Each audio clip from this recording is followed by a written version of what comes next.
بسم اللہ الرحمن الرحیم۔ ہجرت رسول صلی اللہ تعالیٰ علیہ وآلہ وسلم کے بعد مشرکین مکہ کے غیظ و غضب کی آگ بھڑک اٹھی اور مدینہ پر حملے کی تیاریاں شروع کر دیں۔ مسرف جنگ کے انتظام کے لیے ایک کاروان تجارت ملک شام کو روانہ ہوا، جس میں تمام قریش نے اپنی پوری دولت لگا دی کہ اس کے منافع سے جنگ کا سامان کیا جائے۔ اسی اسلام مکہ میں چند مفسدوں نے یہ غلط خبر اڑا دی کہ مسلمان کاروان تجارت کو لوٹنے کے لیے آ رہے ہیں۔ سننے کے ساتھ ہی قریش کا غیظ و غضب آپے سے باہر ہو گیا اور 1000 آدمیوں کی فوج اچھی طرح مسلح ہو کر بڑے ساز و سامان کے ساتھ مدینہ پر حملے کے لیے روانہ ہو گئی۔ اس میں ابو جہل وغیرہ تمام سرداران قریش تھے، صرف ابو لہب بیماری کی وجہ سے شریک نہ ہو سکا۔ وحی الہی نے حضرت صلی اللہ تعالیٰ علیہ وآلہ وسلم کو اطلاع دی۔ آپ صلی اللہ تعالیٰ علیہ وآلہ وسلم بھی اپنے 313 جانبازوں کو لے کر مقابلے کے لیے روانہ ہوئے۔ آگے آگے 2 جھنڈے تھے، ان میں ایک شیر خدا کے ہاتھ میں تھا۔ بدر کے قریب پہنچ کر حضور انور صلی اللہ تعالیٰ علیہ وآلہ وسلم نے حضرت علی رضی اللہ تعالیٰ عنہ کو چند صحابہ رضوان اللہ اجمعین کے ساتھ غنیمت کی نقل و حرکت کا پتہ لگانے کے لیے بھیجا۔ آپ رضی اللہ تعالیٰ عنہ نے نہایت حسن و خوبی سے اس کام کو انجام دیا۔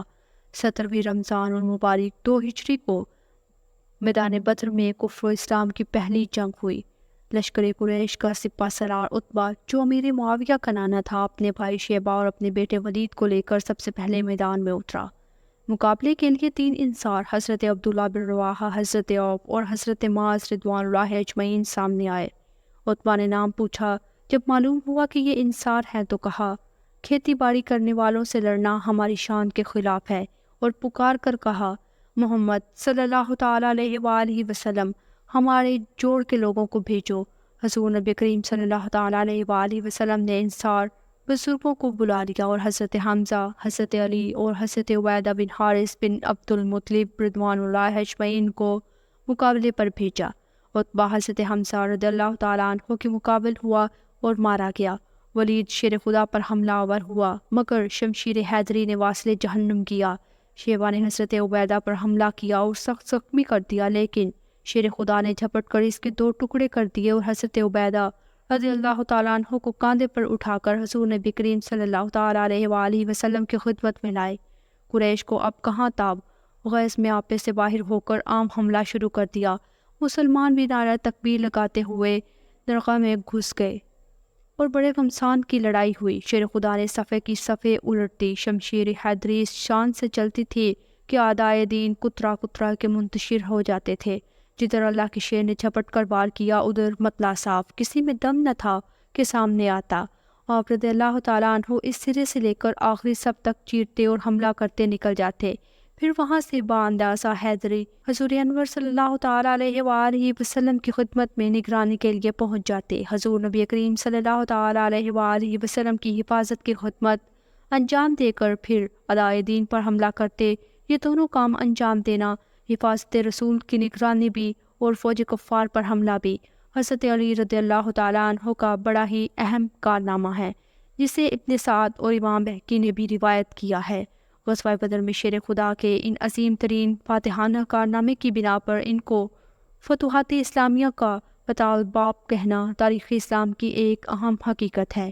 اس غزوہ میں آپ رضی اللہ تعالیٰ عنہ کے ساتھ تحفظ الہی کا یہ اہتمام تھا کہ حضرت جبرائیل علیہ السلام آپ رضی اللہ تعالیٰ عنہ کے ساتھ تھے، جیسا کہ بعض روایات میں ہے۔ ایسا ہی ملکوتی اہتمام حضرت ابوبکر صدیق رضی اللہ تعالیٰ عنہ کے ساتھ بھی تھا۔